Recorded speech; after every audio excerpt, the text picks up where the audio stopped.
Hello my dear student, welcome in biology classes. So students, previous class में हमने 12th class के biology subject के chapter sexual reproduction in flowering plants के pollination के topic को समझा था। आज की इस वीडियो में हम पॉलिनेशंस के आगे के टॉपिक को अंडरस्टैंड करने वाले हैं।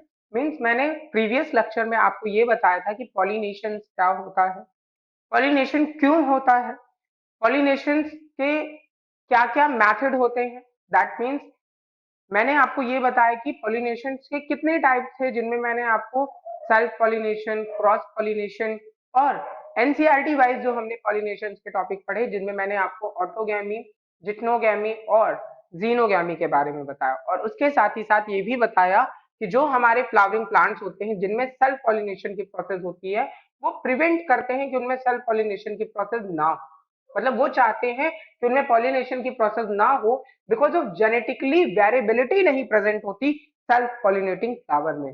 दैट्स वाई मैंने आपको कुछ मेथड्स बताए थे, चाहे वो यूनी सेक्सुअलिटी का रहा हो या फिर हर्कोगैमी रहा हो या डाइकोगैमी रहा हो। और उसके साथ ही साथ मैंने उसमें प्रोटोएंड्री और प्रोटोगाइनी जैसे पॉइंट भी आपको बताए। आज के इस वीडियो में हम डिस्कस करने वाले हैं about the agent of pollination. That means कौन कौन से एजेंट्स होते हैं जो पॉलिनेशन की प्रोसेस में एक बहुत ही इंपॉर्टेंट रोल प्ले करते हैं। दैट मीन्स जहां पर सेल्फ पॉलिनेशन नहीं हो पा रहा, मतलब दो फ्लावर्स हैं और वो एक दूसरे के बहुत ज्यादा क्लोज नहीं है, ठीक है, अगर दो अलग अलग प्लांट्स ही हैं तो उनमें पॉलिनेशन की प्रोसेस कैसे होती है, इसी टॉपिक्स को हम इस वीडियो में डिस्कस करने वाले हैं। That means we require a pollinators, हमें यहाँ पे रिक्वायरमेंट पड़ेगी पॉलिनेटर्स की, जो पॉलिनेशन की प्रोसेस को डन करेंगे। सो अंडरस्टैंड करते हैं what is agents of pollination.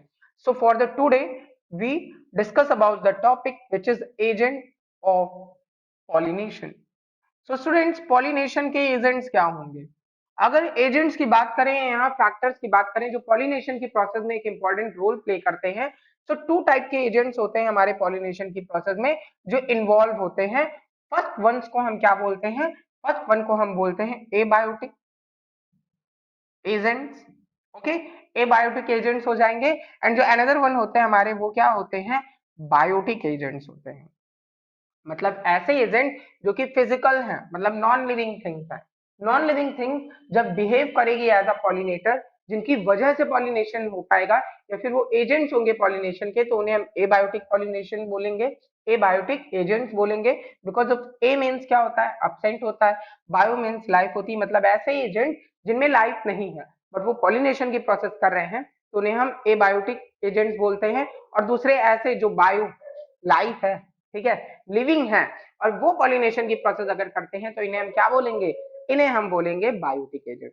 So abiotic agent rare है ना, बहुत ज्यादा नहीं होते हैं एबायोटिक एजेंट। मतलब ऐसे फ्लावर्स बहुत ज्यादा नहीं होते जिनमें कि एबायोटिकली एजेंट के थ्रू पॉलिनेशन की प्रोसेस हो। तो यहाँ पर एबायोटिक में हम दो पॉइंट्स मोस्टली बोलते हैं। पहला होता है विंड, ठीक है, और दूसरा होता है वाटर। सो विंड और वाटर ही हमारे ऐसे एजेंट्स होते हैं जिनमें पॉलिनेशन की प्रोसेस प्रेजेंट होती है। मतलब कुछ ऐसे फ्लावर होते हैं जिनमें विंड के थ्रू भी पॉलिनेशन होता है, तो विंड यहाँ पर एजेंट्स है। और ये कैसा एजेंट है?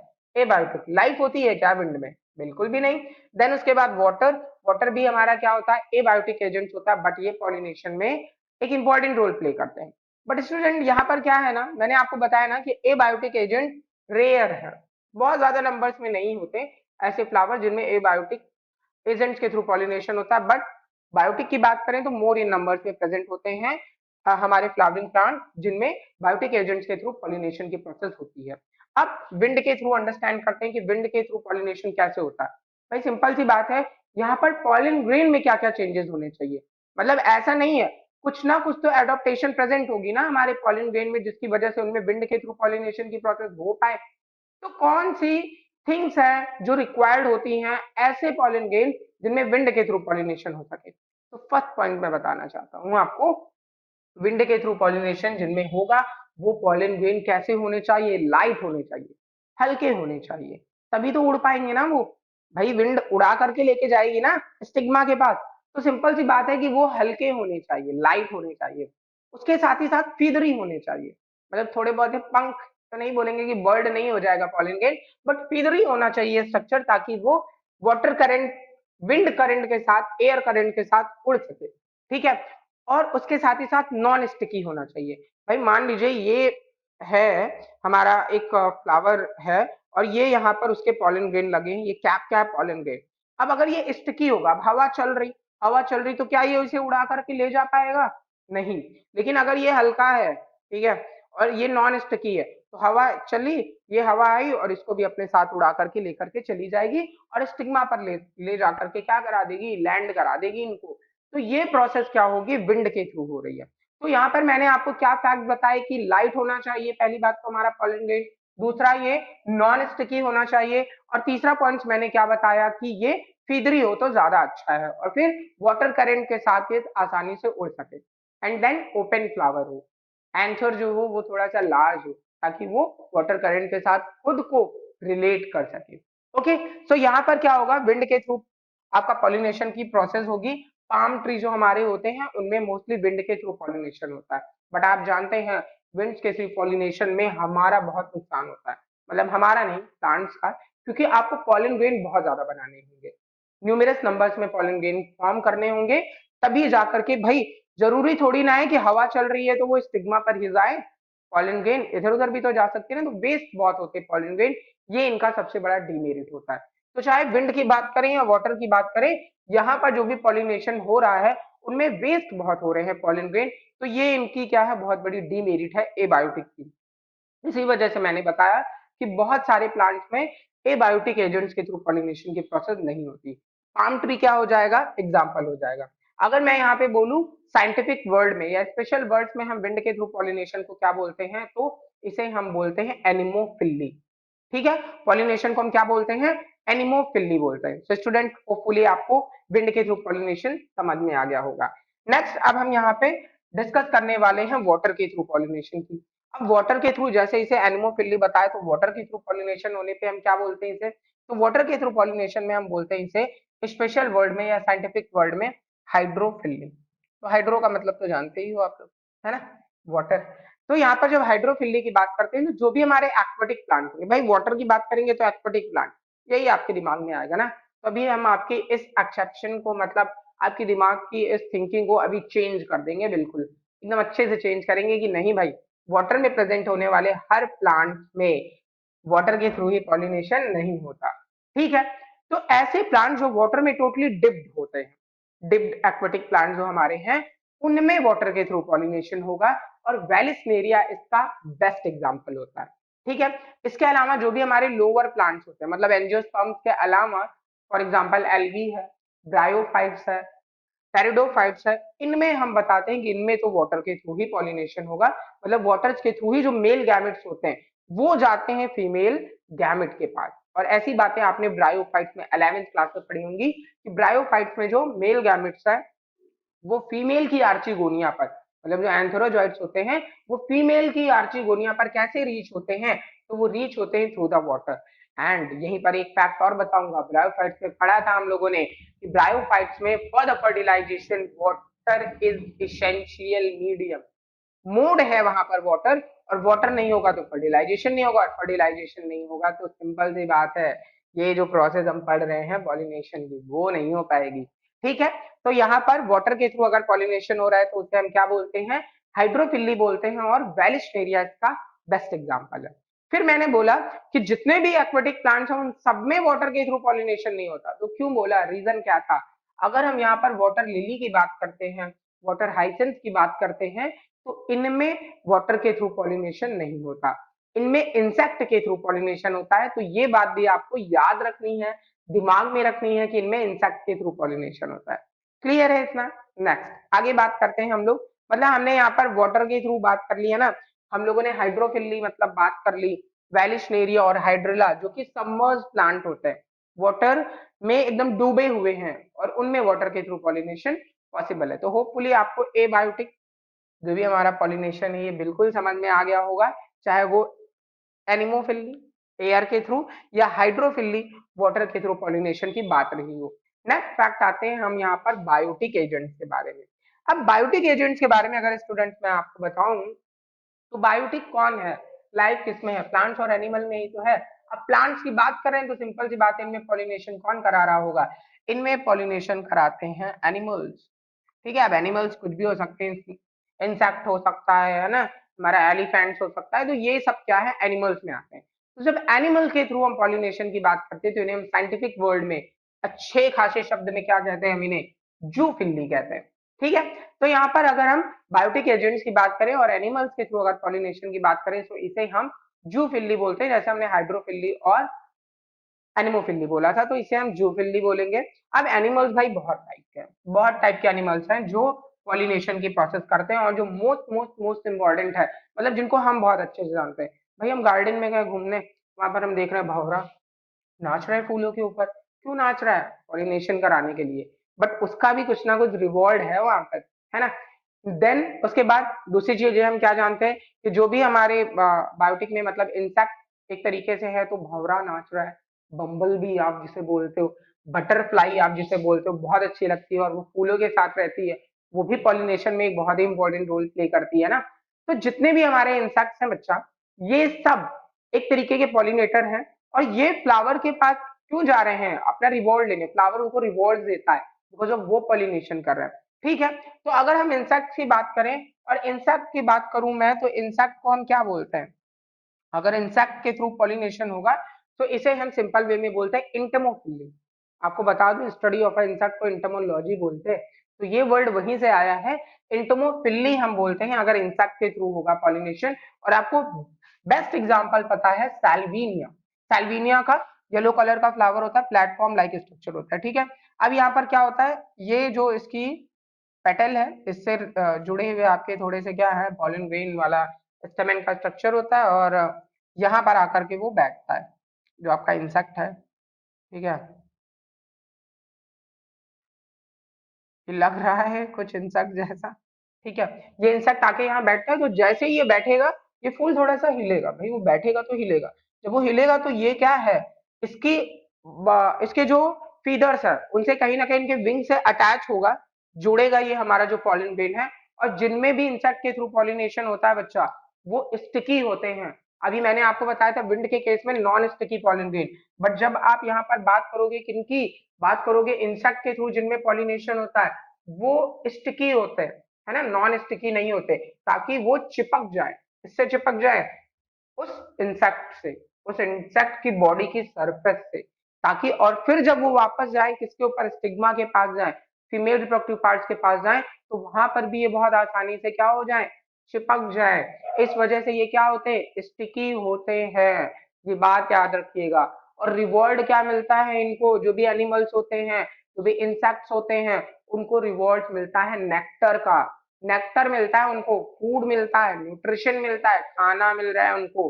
तो ये रिवॉर्ड है उनको पॉलिनेशन का, जो कि फ्लावर देते हैं उनको। देन उसके बाद स्टूडेंट, तो इंसेक्ट के थ्रू मैंने आपको बताया पॉलिनेशन होता है। उसके अलावा जो हमारे मोलस्कन्स होते हैं, मोलस्का के ऑर्गेनिज्म होते हैं, फॉर एग्जांपल पाइला है, तो वहां पर भी ये पॉलिनेशन की प्रोसेस वो भी करते हैं, तो इसे हम मैल्कोफिली बोलते हैं। ठीक है, बैट पॉलिनेशन की प्रोसेस करता है, तो इसे हम चिरटोफिली बोलते हैं। और उसके साथ ही साथ और भी हमारे कई सारे, एलिफेंट भी पॉलिनेशन करता है ना। आपको पता है दुनिया का सबसे बड़ा फ्लावर, सबसे बड़ा फ्लावर जिसे हम रेफ्लिशिया कहते हैं, उसमें एलिफेंट्स के थ्रू पॉलिनेशन होता है। ठीक है, आंट के थ्रू पॉलिनेशन होता है। तो ये सब हमारे क्या है, एग्जाम्पल्स हैं, एजेंट्स हैं, जिनके थ्रू पॉलिनेशन की प्रोसेस होती है। बर्ड्स के थ्रू भी पॉलिनेशन होता है। आपको पता है हमिंग बर्ड्स, स्मॉलेस्ट बर्ड जो हमारी होती है, वो भी पॉलिनेशन की प्रोसेस करती है। तो ये सब बेस्ट एग्जाम्पल है, ऑर्निथोफिली बोलते हैं हम अगर बर्ड्स के थ्रू पॉलिनेशन होगा। तो ये सब बेस्ट एंड बेस्ट एग्जांपल्स हैं, बेस्ट एंड बेस्ट एजेंट्स है पॉलिनेशन कराने के लिए। और यहाँ पर हम इन सारी पॉलिनेशन की प्रोसेस के एजेंट्स को समझ चुके हैं। नेक्स्ट प्रोसेस स्टूडेंट होती है, कुछ इंपॉर्टेंट फैक्ट समझ लेते हैं जो एग्जाम में पूछे जाएंगे आपसे। Amorphophallus, world largest flower, longest flower, largest तो रफ्रीशिया था, लॉन्गेस्ट क्या है, एमोर्फोफिलस। तो जो ये एमोर्फोफिलस फ्लावर है, क्या खास बात है जानते हैं आप इसकी? एमोर्फोफिलस बहुत ही लंबा चौड़ा, है ना, लंबा जो है फ्लावर होता है एमोर्फोफिलस। और जो हमारा एमोर्फोफिलस फ्लावर है, इसकी बात जब हम करते हैं, तो इसके इसकी बात अगर हम करें, तो ये 6 फीट हाइट का होता है। और 6 फीट हाइट होने के साथ साथ जब इनमें कुछ ऑर्गेनिज्म जो है वो एग्स रखते हैं, तो एक तरीके से ये एग रखने की ये वर्क में भी एक बहुत ही इंपॉर्टेंट रोल प्ले कर रहा है। तो होपफुली आपको अमोर्फोफिलस क्लियर हो गया होगा अमोर्फोफिलस के बारे में, कि इनमें कुछ ऑर्गेनिज्म अपने एग्स रखते हैं। और एक और आपको बताऊं, एक रिलेशनशिप बताता हूँ पॉलिनेशन का, मॉथ एंड युक्का। पढ़ा जरूर होगा आपने, नहीं पढ़ा होगा तो अभी पढ़ रहा है। Moth and yucca. युक्का क्या है? फ्लावरिंग प्लांट्स है, और मॉथ क्या है? एक तरीके का इंसेक्ट है। तो मॉथ क्या करता है ना, जाता है जब युक्का के फ्लावरिंग प्लांट्स में फ्लावर में जाता है, तो ये अपने एक्स को लेकर देता है कहाँ पर? ओव्यूल में। ठीक है, ओव्यूल्स में अपने एग्स को ले करता है। और उसी टाइम पर जब मॉथ गया है फ्लावर में युक्का के, तो ये क्या करता है? पॉलिनेट कर देता है उसी समय पे। अब सिंपल सी बात है, पॉलिनेशन हो गया, फर्टिलाइजेशन होगा, फर्टिलाइजेशन के बाद उनमें जाइगोट बनेगा, एम्ब्रियो बनेगा, मतलब आप सीड बनेंगे फाइनली। और जब सीड डिस्पर्स होते हैं, उस टाइम पर इस मॉथ के एग भी क्या हो गए हैं? डेवलप हो गए हैं, और एग रिलीज होते हैं सीड के साथ। तो सोचिए कितना ही फायदेमंद वाली चीजें हैं। एक तरीके का रिलेशन ही हो गया कि मॉथ के जो एग्स हैं वो यूका में डेवलप हो रहे हैं, और यूका में जो पॉलिनेशन की प्रोसेस हो रही है वो मॉथ के थ्रू हो रही है। तो ये इस तरीके के रिलेशनशिप भी इनमें पाए जाते हैं, जो कि हम बायोटिक एजेंट्स के बारे में समझते हैं। तो ये बहुत अच्छी रिलेशनशिप है जिसे हमने यहाँ पर जाना, एजेंट्स ऑफ पॉलिनेशन की बात की स्टूडेंट। देन उसके बाद हम भी एजेंट हैं, हम आप भी एजेंट्स हैं कहीं ना कहीं। और उन एजेंट्स को हम क्या बोलते हैं, मतलब वहां पर हम इसे पॉलिनेशन ना बोल करके एक अच्छा सेंटेंस बोल देते हैं। और वो अच्छा सेंटेंस जानते हैं क्या होता है? वो अच्छा सेंटेंस होता है आर्टिफिशियल हाइब्रिडाइजेशन।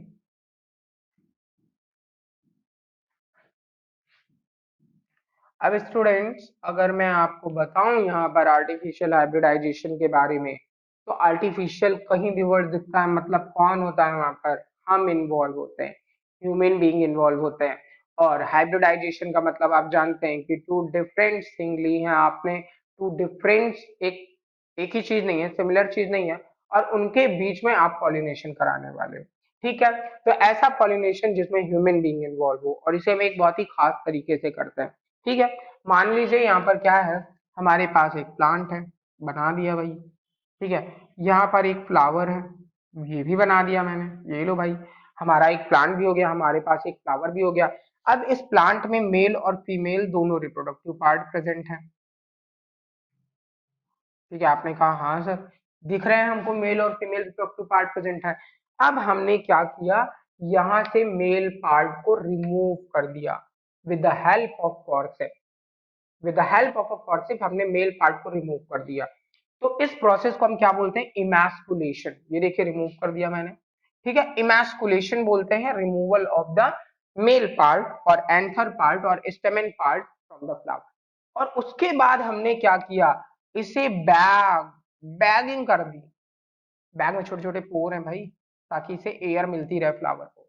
और ये काम हमने इन मेल और फीमेल रिप्रोडक्टिव पार्ट के डेवलप होने से पहले किया बच्चा, मतलब अभी डेवलप नहीं हुए थे, तभी हमने क्या किया, इस स्टेमेन को यहाँ से रिमूव कर दिया, और सिर्फ यहाँ पर क्या है? फीमेल पार्ट ही है।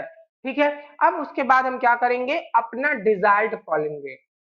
इस टेक्निक को क्या किया, बैगिंग करने को बैगिंग बोलते हैं, बैग लगा दिया तो बैगिंग बोलते हैं। अब हम अपना डिजायर्ड पॉलिन ग्रेन लेकर के आएंगे और इससे पॉलिनेट कराएंगे जो हम चाहते हैं। ठीक है, और इसे पॉलिनेशन के बाद इसे रीबैक करते हैं, और रीबैक करने के बाद वेट करते हैं इनके डेवलप होने का, इनसे फ्रूट बनने का, सीड बनने का। और फिर ये एक तरीके का हमारा क्या होता है, आर्टिफिशियल हाइब्रिडाइजेशन की प्रोसेस होती है। तो फुली आपको ये भी समझ में आया होगा। पहले मैंने क्या किया, इमैस्कुलेशन। पहले मैंने एक ऐसा फ्लावर लिया जिसमें दो सेक्स प्रेजेंट थे, बाइसेक्सुअल फ्लावर था। फिर उससे मैंने मेल पार्ट्स को रिमूव कर दिया इमैस्कुलेशन प्रोसेस के थ्रू, फॉरसेप्स से हटा दिया उसको। और फिर जो हमारा फीमेल पार्ट था, जो कि मतलब अभी अनमेच्योर है, और फिर हमने इसे क्या कर दिया, बैगिंग, बैग लगा दिया। और बैग लगाने के बाद क्या करेंगे, जब देखेंगे फीमेल पार्ट मेच्योर हो गया, तो बैग हटाएंगे, पॉलिन ग्रेन लेकर के आएंगे, और पॉलिन ग्रेन को इसके ऊपर क्या करा देंगे, पॉलिनेट करा देंगे। अब वो आगे का काम अपना करेगा, फर्टिलाइजेशन या जो भी उसे करना है करेगा। और करने के बाद हम, मतलब वो उसका काम है, हमने फिर से रीबैक कर दिया। बैगिंग क्यों करते हैं, ताकि कोई undesired pollen grain, wrong type का पॉलिन ग्रेन आके पॉलिनेशन ना कर दे यहाँ पर। दैट्स वाई हम इसे बैगिंग करते हैं, ठीक है। डिजायर्ड पॉलन ग्रेन लाए, पॉलिनेट कराया और फिर इसे रीबैग किया, अब वेट करेंगे, अब जो हम चाहते थे वो क्वालिटी हमको इसमें दिखेगी। क्लियर है स्टूडेंट? तो इसीलिए हम, क्योंकि यहाँ ह्यूमन बीइंग इन्वॉल्व होता है, दैट्स व्हाई हियर वी से दिस इज आर्टिफिशियल हाइब्रिडाइजेशन। तो ये बायोटिक में ही आएगा, बट बायोटिक में हम इसे एक अलग तरीके का नाम क्या दे रहे हैं, आर्टिफिशियल हाइब्रिडाइजेशन बोल रहे हैं। स्टूडेंट, इमैस्कुलेशन और बैगिंग, इनके अलग अलग क्वेश्चन पूछे जाते हैं कि what is emasculation, what they are important, and what is bagging, what they are significant. Okay, and साथ ही साथ में दूसरा भी कुछ क्वेश्चन इनसे पूछे जाते हैं, अगर आपके पास यूनिसेक्सुअल फ्लावर है, मतलब सिर्फ और सिर्फ फीमेल फ्लावर है, तो यहाँ पर आपको इमैस्कुलेशन करने की कोई जरूरत नहीं। भाई मेल होता तो इमैस्कुलेशन करते, फीमेल है तो क्यों करेंगे? तो दैट्स व्हाई हम यहाँ पर क्या बोल रहे हैं, this is artificial hybridization. So student, in this video we understand about the agents of pollination, we understand about the abiotic and biotic agent of the pollination, and also we understand about the artificial hybridization. Hopefully you also understand about these both processes and all the processes. Next video में हम इसके आगे continue करेंगे. Thanks for this video.